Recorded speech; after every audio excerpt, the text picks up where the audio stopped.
I found the key to my entire future inside a rusted Maxwell House coffee tin buried under a century-old oak tree, a tin my brother kicked aside as literal garbage the morning after our mother's funeral. By the time the dust settled, I was the sole owner of a wedding venue called Barn of Broken Vows. My brother was raking haylofts in denim overalls printed with "You reap what you sow" across the back, and every single wedding contract came with a QR code that linked straight to his fraud conviction. Not the ending any of us expected, least of all him. But once you hear how my mother set the trap from beyond the grave, and how I spent weeks playing foggy and compliant while documenting every thread of a conspiracy, you'll understand that in my family, the quiet ones always keep the best receipts. My name is Diana, and for 22 years I was an elementary school music teacher in a small Indiana town, where the biggest annual scandal was whether the Methodist pie auction would beat the Lutherans. I drove a 12-year-old sedan with a dent in the rear quarter panel from a rogue shopping cart, kept my nails short and squared for playing piano, and funneled every spare dollar into a 403B retirement account that grew dollar by dollar, over cafeteria duty and holiday concerts, to just over $98,000. My husband Paul is a soft-spoken architect who believes in straight lines, pocket notebooks, and early bedtimes. He never once questioned where my savings went because he trusted me the way I trusted my mother, completely and without a receipt, a mistake I will never make again. My mother, Eleanor, died on a Tuesday in late April, exactly 6 months after her cancer diagnosis turned terminal.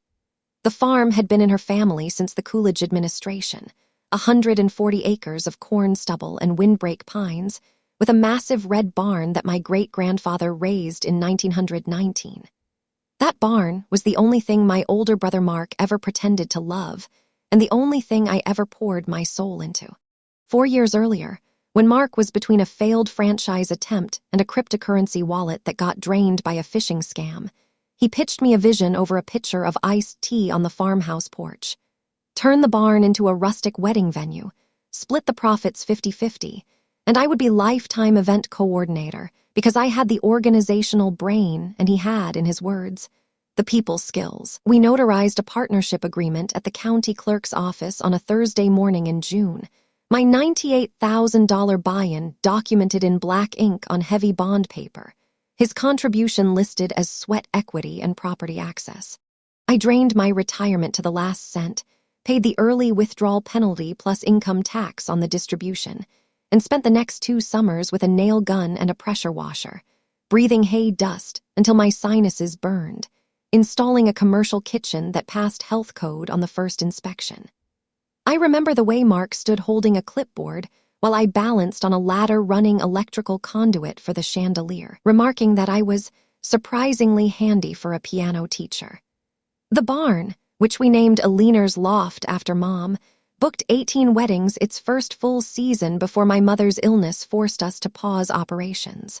The morning after the funeral, before the condolence casseroles had even cooled, my brother and his wife Camille arrived in a pearl-white Escalade with a leather interior that smelled like new money and aggression, both of them wearing oversized sunglasses indoors like they were scouting a property for a reality show. Mark is 10 years older, the golden child who could do no wrong in our father's eyes before Dad passed, and Camille is a former pageant coordinator who refers to herself as a lifestyle curator, and once spent $6,000 on a hand-painted wall mural of peacocks for her powder room. I was still in the farmhouse kitchen, unshowered, clutching a mug of cold coffee that had developed a film on top, when Mark slid a manila folder across the table and told me he'd taken care of everything. "A hospitality group out of Indianapolis wants the brand," he said, tapping a term sheet with a manicured nail. $840,000 for the venue name, the booking list, the trademark. Since you're grieving, I handled the partnership buyout. Your share is right there. He pointed to a cashier's check clipped to the back. $6,000, not $98,000, not half of $840,000. $6,000, typed neatly in the bank's heavy font, with a green sticky note that read, "Thanks for everything, sis," in Camille's looping cursive.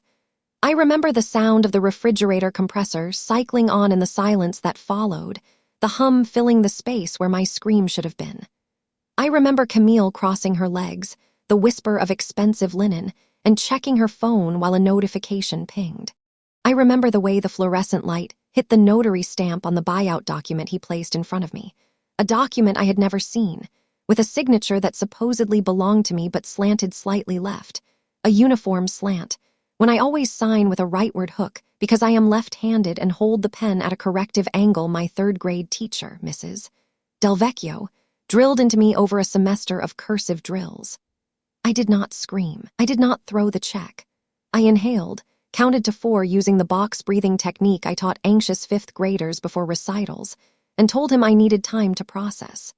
In that exact moment, looking at the forgery with my own eyes, I realized my brother had just committed felony forgery and believed my grief would make me stupid enough to cash a $6,000 severance and vanish. He patted my hand, his palms slightly damp. "Take all the time you need. Camille and I already talked to the estate attorney. We'll move you into our guest suite so you're not alone out here with all these memories." Camille smiled, the smile of a woman who had already chosen the guest room wallpaper and measured for blackout curtains. I nodded, playing the shattered little sister, foggy and compliant. Inside, every nerve was a live wire, because I know a secret about the farm that Mark forgot decades ago. We buried a time capsule under the East Oak when I was 9, and he was 19, a Maxwell House coffee tin with baseball cards, a mixed tape with songs from Casey Kasem's Top 40, and our mother's handwritten predictions about where we'd be in 20 years. And I had a sinking, sickening instinct that what I needed wasn't in the filing cabinet he was about to ransack. It was in the dirt, exactly where we left it, waiting for me like a second pulse. Camille and Mark spent the next 3 hours in the farmhouse office off the parlor, shredding documents by the ream, the machine whining and grinding as it chewed through decades of bank statements and tax returns. They boxed family photos into black contractor bags, the frames clinking together, and Mark made at least 4 phone calls loud enough for me to hear through the floor register. In one, he said, "No, she's not going to be a problem. She's practically catatonic. I'll have the signature by end of week." At around 2 in the afternoon, I watched from the kitchen window as Mark carried a cardboard box to the burn pile out behind the chicken coop, a box that had writing on the side in our mother's fading marker. "Kids' Memories Attic." Inside, beneath a layer of yellowed report cards, my 3rd-grade spelling bee ribbon and a macrame owl I made in Girl Scouts that lost one eye to a moth, rested the coffee tin, its metal blotched with rust blooms, the masking tape label still partially legible. "Diana and Mark do not open until—" The date had worn off into a dusty smudge. Mark dumped the entire box onto the pile, splashed it with lighter fluid from the red can in the mower shed, and tossed a match. The flames caught with a whoomp, blue and orange licking upward. Then his phone rang, something about the hospitality group's escrow deadline, and he walked back toward the house without waiting for the fire to fully consume, tapping his AirPod with a sharp, distracted gesture. I moved faster than I have ever moved in my life. I grabbed a cast-iron fireplace shovel from the porch, its handle worn smooth, scooped the tin off the pyre while the flames were still curling around the cardboard beneath it, and smothered it in a 5-gallon bucket of rainwater that had been collecting under the downspout. Steam hissed. The tin was hot to the touch, the paint bubbling and charring in spots, but the lid held, the old metal conducting heat but not surrendering. I carried it into the milk shed, a small stone outbuilding with a dirt floor that smelled of cool earth and sour milk from decades ago, pried it open with a flathead screwdriver from the pegboard, and emptied the contents onto an old beach towel I kept folded on a shelf. The baseball cards had curled from moisture, the wax packs brittle. The mixtape was a lump of melted plastic and magnetic ribbon, a string of songs about girls and cars and heartache reduced to toxic sludge. But at the bottom, tucked inside a sealed Ziploc freezer bag with the air squeezed out, lay a manila envelope that had not been there when we buried the capsule in 1987. The handwriting on the front was my mother's, shaky but unmistakable, the pen pressed hard enough to leave grooves, and it said, "Diana, in case I'm not there to say this myself." I opened it with trembling fingers, the paper crackling. Inside were 2 items. First, a notarized duplicate of my original 50-50 partnership agreement with Mark, complete with both our signatures, the county seal sharp and dimensional, and a detailed addendum specifying the exact terms of my $98,000 capital contribution and lifetime coordinator role. It was the original, not a photocopy, the paper slightly yellowed but the ink still dark. I recognized the notary's raised embossing, the faint coffee ring Mark had left on the corner the day we signed, a ring I'd teased him about because it looked like a Rorschach test. Second, a letter in my mother's own cursive, written on cream stationery with a blue fountain pen that feathered slightly at the edges, dated 11 months before her death, when she was still strong enough to wield a pen and take her morning walk to the mailbox.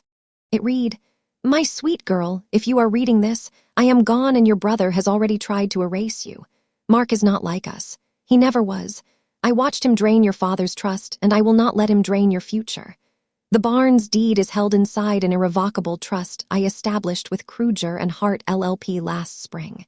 Any sale, transfer, or lien against the property requires both your physical presence and your notarized signature at the bank where the trust account is domiciled, Midwest National on Court Street. No proxy, no power of attorney, no electronic notarization will be accepted. If a buyout document exists without your in-person notarization at that specific branch, it is automatically void under the trust's operating agreement. He doesn't know this. Keep this paper. Use it. I loved you enough to protect you from him." Mom, I read it 3 times, my eyes welling until the words swam. Then I folded the papers, tucked them into my waistband, and walked back to the house with the steady stride of a woman who had just been handed a structural advantage that my brother, in his arrogance, had never bothered to imagine. Before I continue this story, let me know where you're watching from in the comments below. Hit like and subscribe if you believe that the best protection against family betrayal is a piece of paper, a notary stamp, and a mother who knows how to write an irrevocable trust. Now, I'll tell you exactly how I made Mark believe I was shattered and compliant while I gathered the evidence to shatter him instead.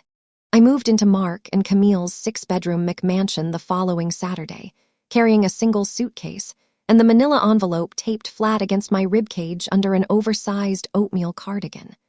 The house sat at the end of a cul-de-sac with a fountain in the front yard that ran 24 hours a day, a waste of electricity that made my frugal soul wince. Camille assigned me the guest room above the 3-car garage, a beige box with a locked thermostat she controlled from an app on her phone, blackout curtains that smelled of chemical off-gassing, and a view of the ornamental koi pond that cost more to maintain annually than my entire teacher's salary. Koi food alone, I later learned from a receipt left on the kitchen island, was $240 a month. I played my role with the precision of a metronome. I shuffled to the granite kitchen island in mismatched socks, the left one blue and the right one gray. I stared at the 85-inch television without turning it on, the black screen reflecting my empty expression.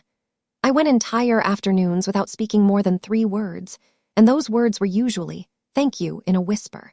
When Mark presented me with a simplified trust distribution form that would allegedly let him handle Mom's estate so I could rest, I held the pen, frowned at the signature line like it was written in a foreign language, and said I was just too foggy to sign anything yet, my voice cracking on the last syllable. He patted my shoulder, his jaw tight as a drumhead, and told me to take my time. What he didn't realize, because he had never bothered to learn anything about my actual life, was that I spent 2 decades managing a music classroom budget of $800 per year for sheet music, instrument repairs, and spring musical staging. That means I can read a financial statement faster than most CPAs, reconcile a ledger in my head, and spot a fraudulent line item from 50 yards in low light while humming a Mahler symphony. The undercover investigation started in earnest on a Sunday evening, exactly 9 days after I moved in, when I heard Mark screaming into his cell phone in the garage. I had been padding to the kitchen for a glass of water, the house silent except for the hum of the wine fridge, when his voice cut through the wall. I crept to the interior door that connected the mudroom to the garage, pressed my ear flat against the cold wood, and listened. He was pacing on the epoxy floor, his loafers clicking. "What do you mean the escrow won't clear without a notarized signature from both principals? I told you I had power of attorney. I told you." A pause, filled with the distant, tinny voice of whoever was on the other end. Mark's tone shifted from aggressive to pleading. "She's not competent. She's a wreck. They'll accept a conservatorship filing, right? Just file the petition and we'll get a guardian ad litem who will sign off." "What do you mean that takes months?" "I don't have months." He slammed a metal cabinet, the one where Camille stored seasonal throw pillows and holiday dishware. A glass jar shattered, the sound sharp and final. I withdrew to my room, my heart beating a steady occupational rhythm, and began keeping a logbook in a spiral notebook hidden inside the box spring of the guest bed. Every date, time, and overheard fragment documented in my neat music teacher script. The first entry read, 9:47 p.m., Mark on phone, power of attorney, conservatorship, months, hostile tone, jar broken. 3 days later, I faked a migraine of such convincing severity that Camille handed me 2 ibuprofen and a cold cloth without a shred of suspicion, and left with Mark for a charity gala at the Art Museum, an event where they would be photographed holding champagne flutes and pretending to be philanthropists. Their home office was locked, but the door was a hollow interior model with a standard privacy knob, the kind you can unlock with a paperclip if you know what you're doing. When I was 19, I worked a summer job at a locksmith shop on Thornburg Avenue because my college aid fell $3,000 short and I needed cash. The old owner, a man named Gus with hands like leather, taught me how to shim a spring latch with a cut-up credit card, how to feel for the beveled edge of the latch tongue, how to apply steady pressure until the mechanism yields. I used a loyalty card from a local coffee chain, its edges worn smooth from years in my wallet, slid it between the door and the jamb at a 45-degree angle just above the strike plate, and felt for the latch's curved surface. The lock was a basic quickset, no deadbolt, just a privacy knob with a pinhole on the outer handle and a simple spring mechanism. I applied steady, even pressure, wiggling the card with a gentle rocking motion, and within 5 seconds I felt the latch retract into the door with a soft, oiled click. The door swung open without a sound. The office reeked of toner and Camille's jasmine diffuser plus something else, a faint chemical smell of oversprayed air freshener. Their filing cabinet, a lateral 2-drawer unit under the window, was unlocked, a laziness I counted on. Inside, hanging in Pendaflex folders with typed labels, I found a folder marked Loft Sale, and the contents made my stomach drop as if I had missed a step on a staircase. There was the term sheet from Feldspar Hospitality Group, on genuine letterhead with a Lexington Avenue address, offering $840,000 for the business entity, conditioned on a clean title and full transfer of the trust deed within 30 days. There was a draft of the buyout document with my forged signature already on it, the slant consistently leftward, the D in Diana looping in a way I'd never seen, and a notary stamp from a notary public whose commission number, when I later checked the state online database, had expired 3 months before the supposed signing date, a red flag so glaring it suggested Mark had found the rubber stamp from an online liquidation site and didn't realize notaries have to renew. But the most damning document was a promissory note, executed 9 months earlier, in which Mark had borrowed $220,000 against anticipated business assets from a hard money lender named Apex Hard Money LLC at 23% annual interest, compounded monthly. The loan was personally guaranteed by him, with his signature and a notary from a mobile notary service, but the collateral listed was his 50% interest in the Aliner M. Harper Irrevocable Trust, and the loan documents included a confession of judgment clause that would allow Apex to seize his assets without a trial if he defaulted. There was a separate folder marked Urgent that contained a default notice from Apex, dated 2 weeks earlier, stating that the first missed payment had triggered acceleration and that if the collateral was not delivered unencumbered within 10 days, they would file a civil action. He was drowning in debt that had an interest rate you'd normally see on a loan shark's napkin, and the hospitality group's buyout was his life raft, a raft that required my signature to launch. I photographed every page with my phone, taking 43 separate images, and also recorded a slow video pan across the entire folder to capture context. Then I placed each document back in its exact original order, alignment, and orientation, with the precision of a librarian reshelving a rare manuscript. I closed the drawer, relocked the office door by reversing the shim technique and pressing the latch back into the strike plate until I heard the snick of engagement, and returned to my beige room without leaving a single trace. That night, as I lay awake listening to the koi pond pump's rhythmic hum and the distant cry of a coyote somewhere in the drainage ditch, I called the estate attorney listed on my mother's letter. The number connected after 2 rings.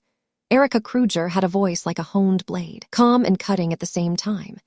I introduced myself, explained that I was calling about the Aliner Harper Trust, and recited the file reference number from my mother's envelope.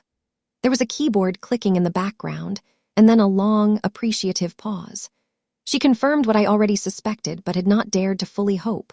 Under the trust's operating agreement, which ran 71 pages and had been drafted with what she called a paranoid level of specificity, any buyout, sale, or transfer of the barn property required both beneficiaries to appear physically at Midwest National Bank on Court Street, present government-issued photo identification, and execute the documents in the presence of the bank's own notary officer, a woman named Mrs. Hemsley, whose commission was verified quarterly by the trust department. My mother had chosen that specific branch because the notary there, Mrs. Hemsley, had known our family for 40 years, had been my mother's Sunday school class partner, and would recognize a forgery from across the lobby the way you recognize a wrong note in a familiar song. Erica also told me something that made me set my jaw like flint. My mother had included a dead man switch clause in the trust's spendthrift provision, drafted under Section 17. 4, labeled Protective Provisions Against Beneficiary Misconduct. The language was cold and absolute.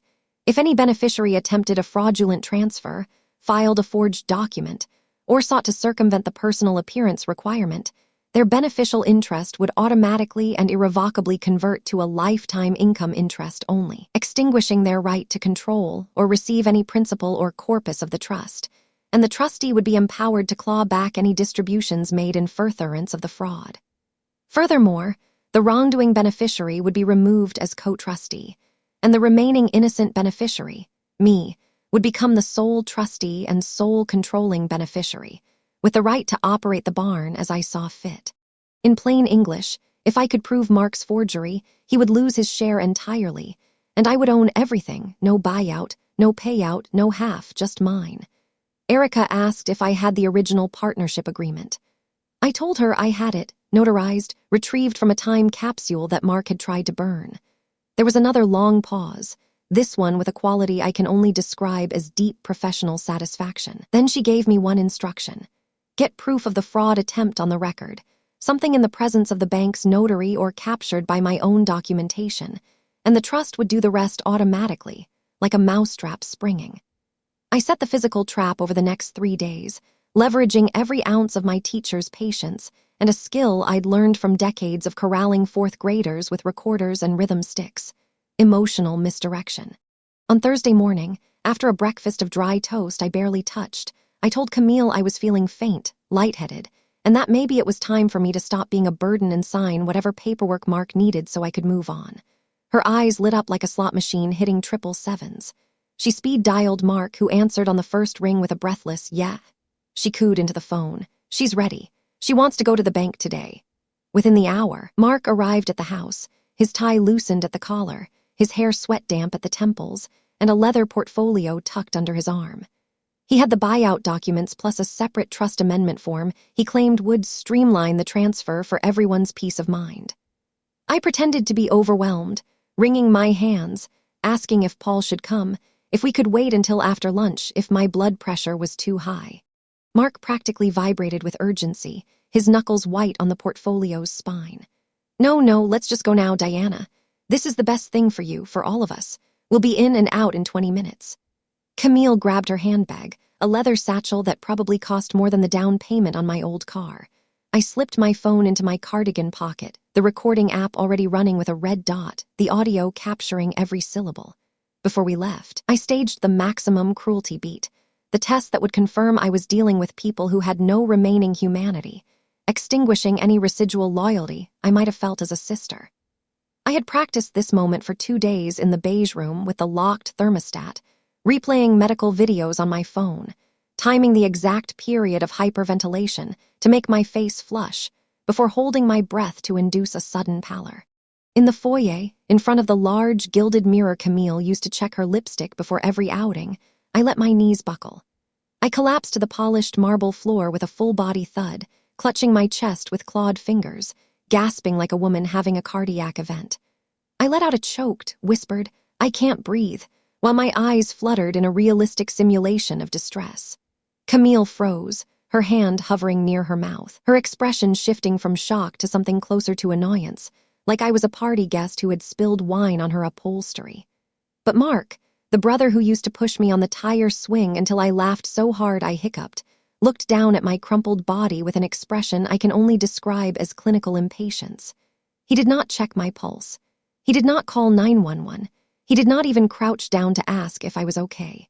Instead, he stepped directly over my outstretched arm with one polished wingtip loafer, the leather soles scuffing the marble an inch from my fingers, and lunged for the leather portfolio that had slid across the foyer tiles when I fell. He knelt only long enough to snatch the documents from the floor, a few pages fluttering loose, and then stood, hissing at Camille, "Get her up. We're going to miss the appointment window." I let Camille haul me upright by the elbow, moaning about my blood pressure and the stress of grief, while I catalogued the dead chill in his eyes. That was the moment the concept of brother dissolved like sugar in hot coffee, replaced by a legal adversary who had just given me the gift of absolute moral clarity. I pressed my phone's volume button through my cardigan pocket, confirming the recording was still live, and climbed into the Escalade's passenger seat. The ride to Midwest National took 16 minutes. I counted them, watching the digital clock on the dash, my frail act still in place. In the passenger seat, I let my head loll against the window, breathing shallowly, while my mind ran a checklist like a pilot preparing for an instrument landing in zero visibility. Erica Kruger, per our arrangement, was already stationed in the bank's conference room with Mrs. Hemsley, the trust notary, who had been informed of the potential forgery attempt and instructed to document everything.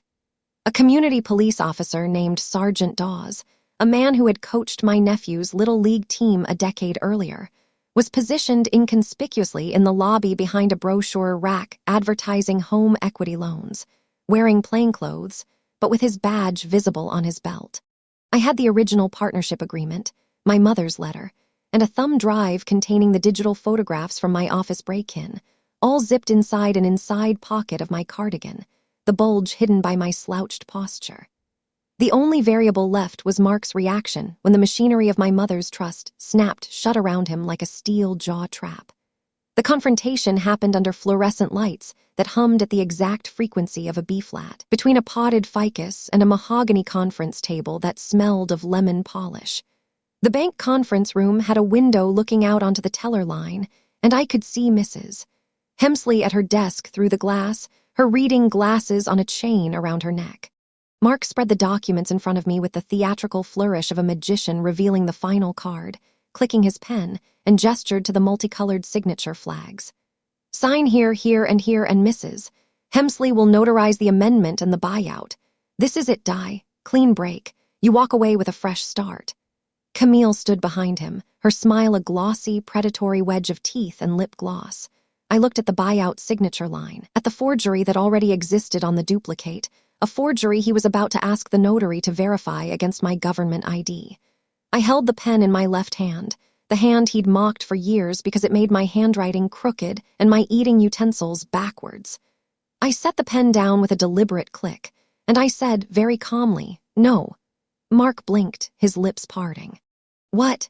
You can't reap a harvest you never planted, Mark." I folded my hands on the table, the way Mom folded hers at parent-teacher conferences when a student tried to lie about lost homework, fingers interlaced, knuckles pale. "And I'm not signing away my life so you can outrun a 23% hard money loan you took out from Apex Hard Money LLC on property that was never yours to pledge. I've seen the promissory note. I've seen the default notice. I've seen the forged signature with the expired notary stamp you bought offline, and I've seen the confession of judgment clause that's going to let them take your house, your car, and every asset in your name unless you can deliver the trust deed unencumbered. You can't deliver it, Mark, because the trust requires my physical presence at this branch, with this notary, and my genuine signature. The buyout you drafted is void ab initio. It's Latin, from the beginning." The color drained from his face in vertical strips like a paint sample fading. Camille started to say something sharp, her voice rising, but Mark cut her off, his tone pitching from authoritative to a panicked, ragged edge. "What loan? You don't know what you're talking about. You've been in a fog for weeks. You're confused. Sign the document, Diana, right now. This is your last chance." He slid the papers toward me with trembling hands, the portfolio nearly knocking over a water glass. "No, and don't bother claiming the signature already on that buyout is mine. its slants consistently left. I've signed my name with a rightward hook since 1989. That's a forgery, executed with a notary stamp that belongs to a commission that expired in February of last year, according to the state database. Which, by the way, means the entire transfer mechanism you've built is legally non-existent, and any attempt to enforce it triggers Section 17. 4 of the trust, the dead man's switch provision that converts your beneficial interest to a mere income interest and removes you as coat rusty. Did you not read the trust document? All 71 pages. Mom did. Mrs.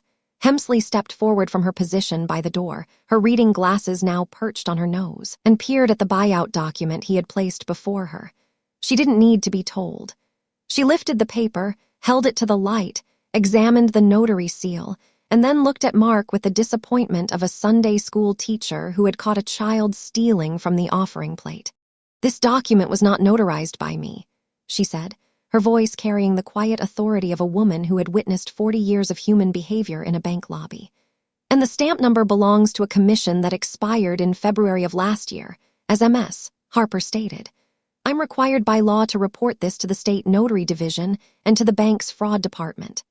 Mark lunged for the papers, a reflexive, desperate grab, but Sergeant Dawes was already moving from behind the brochure rack, his hand resting lightly on the grip of his service weapon. "Sir, stay where you are. Put your hands on the table." 2 more officers entered from the lobby, their footsteps quiet and deliberate on the carpeted floor.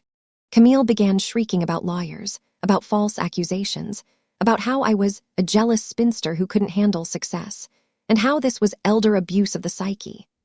I let the audio recording play from my phone, her own voice captured in the foyer of their house, the sound of my body hitting the marble floor, the dismissive, "Get her up," overlaid with Mark's panicked phone call from the garage, the one I had logged in my spiral notebook on page 7. Sergeant Dawes listened, his expression unchanged, and then read Mark his Miranda rights in a flat, professional monotone.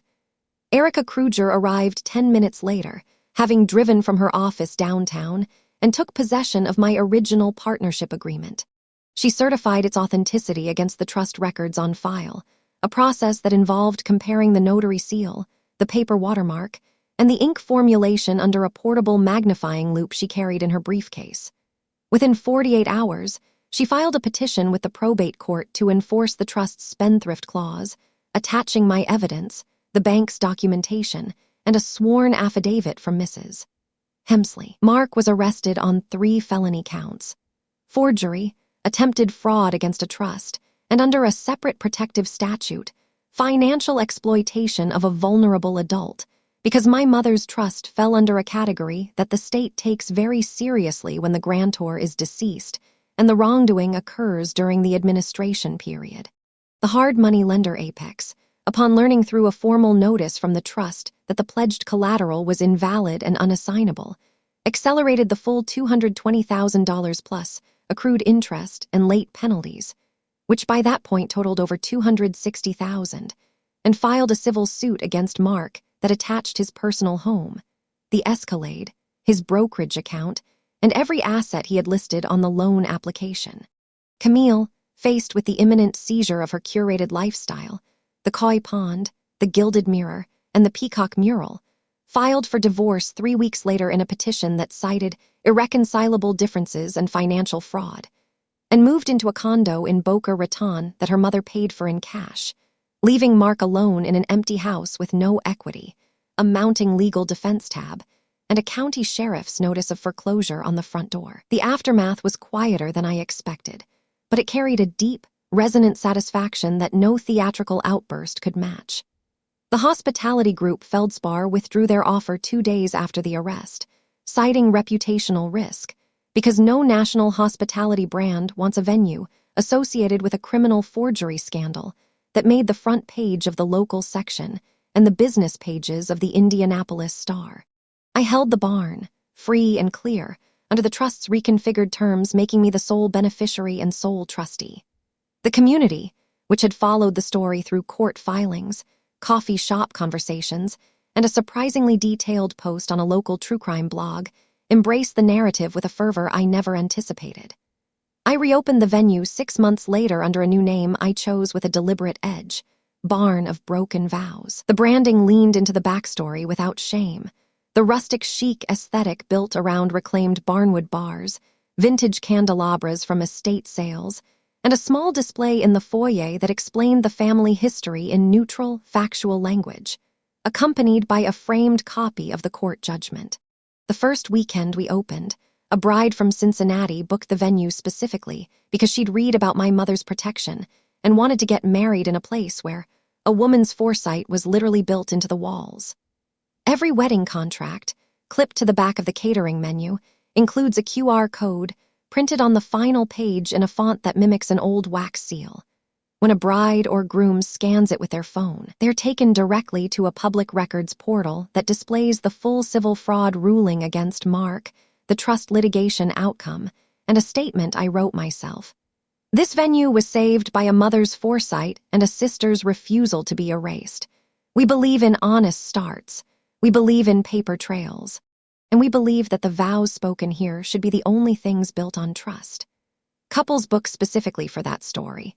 The QR code has become a strange, viral marketing hook, and the barn is now booked 46 weekends a year with a waiting list that stretches into the next calendar cycle and includes a couple from Australia who flew in just to meet me. My brother's comeuppance did not end with a jail cell, though he did serve 11 months in a minimum security facility in Terre Haute after a plea deal that avoided trial, but required full financial restitution. The court ordered him to repay the full $98,000 I had originally invested, plus $60,000 in damages for legal costs, emotional distress, and the therapist I saw for 6 months to process the betrayal, a judgment that could not be discharged in bankruptcy because fraud judgments are non-dischargeable under federal bankruptcy code. He had nothing left, no assets, no credit rating to speak of, no future in the hospitality industry after his name appeared on every trade publication's blacklist and a fraud alert newsletter shared among wedding venue associations. I could have garnished his wages at some sad, anonymous job for the rest of his natural life, but I wanted something more permanent, more poetic, something that would turn his existence into a daily reminder of the harvest he reaped. So I offered him a deal through Erica's office. Work off the judgment balance at the barn under my direct supervision at a fair hourly wage of $15 per hour, applied 100% against the debt, with the non-negotiable condition that his uniform would be a pair of dark denim overalls with the phrase, "You reap what you sow," embroidered across the back in cream thread, a detail I insisted upon and which Erica had written into the settlement agreement as a branding requirement. He, having no leverage and facing potential wage garnishment anyway, accepted with a jaw so tight I thought his molars would crack under the pressure. He rakes haylofts now, Tuesdays through Saturdays, from 7 in the morning until the afternoon sun turns the loft into a convection oven. He sweeps the aisle where brides walk on their father's arms, scrubs the catering kitchen sinks with a bristle brush, hauls 40-pound bags of ice for the bar, and changes the light bulbs in the chandelier I installed all those summers ago. The first time a bride asked him about the overalls, during a venue tour when he was refilling the birdseed in the outdoor centerpieces, he stood frozen with a scoop in his hand, unable to formulate a response. I answered for him from across the patio. "It's our motto." The bride laughed, a bright, honest sound, took a selfie with him blurred in the background, and posted it with the hashtag #you reap what you sow, which now has over 12,000 posts under our venue's geotag, a living, growing monument to the day he stepped over my dying body. The poetry is not lost on me. Every day he works here, he repays a tiny fraction of what he stole. Every dollar he earns funds the very institution he tried to sell out from under me. And every time a guest asks about the embroidery, he has to explain, because the camera phones are always rolling. The quiet restitution I received was never about revenge money. It was about the restoration of my agency and the vindication of my mother's brilliance.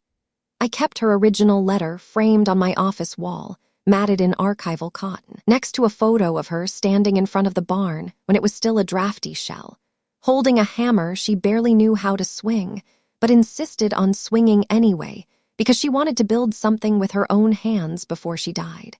The $98,000 was returned to my retirement account through a combination of the court-ordered restitution and a legitimate insurance claim I filed under the trust's fraud protection rider, a rider my mother had added in the final month before her diagnosis, without telling anyone, for an additional premium of $240 a year. My retirement is now fully funded again, with catch-up contributions maxed, and the barn's income provides a steady, low six-figure annual profit that I split between reinvesting in the property, funding music scholarships for the school district I served for 2 decades, and a small legal aid fund that helps elderly individuals set up irrevocable trusts with dead man's switch clauses. Because if there's one thing I learned through all of this, it's that the best weapon against a charming sociopath is a document that cannot be unwritten, a notary who remembers your mother, and a mother who thought 3 steps ahead of everyone else in the room. I think about my mother often, about the day she must have written that letter, her hands already weakened by the first round of treatment, her fountain pen shaking, knowing her son would exploit my grief the moment she was gone. She didn't live to see the dramatic confrontation, or the QR code, or the overalls, or the selfie hashtag, but she built the architecture that made it all possible, stone by legal stone, paragraph by paragraph, trusting that I would find the coffee tin and have the courage to act. That is the difference between a family that uses love as a leash and a family that uses love as a foundation. My mother's love was the kind that writes things down, nodar rises them, and tucks them into the dirt where water and fire and my brother's lighter fluid can't erase them. I still walk out to the East Oak on Sunday evenings, after the last wedding vendors have packed up their chafing dishes and the fairy lights strung in the rafters have dimmed on their timers. I stand over the spot where the coffee tin rested for 35 years, the grass growing a little greener there from the ash residue. The ground is undisturbed now, but I keep a small fieldstone marker there, flat and gray, with the words, "Do not trust them." "Save yourself," etched into the surface with a hand chisel I bought at the hardware store. Not as a warning to me anymore, but as a reminder to every bride who wanders over during cocktail hour that the people who truly love you will leave you tools, not traps, and that sometimes the best inheritance isn't money, but a document that waits in the ground for the right pair of hands to dig it up. Have you ever discovered a dark secret about someone you trusted completely? How did you handle it? Tell me your story in the comments. I read every single one, and I'm always humbled by how many of you have walked a similar path with your own coffee tins and your own forgers.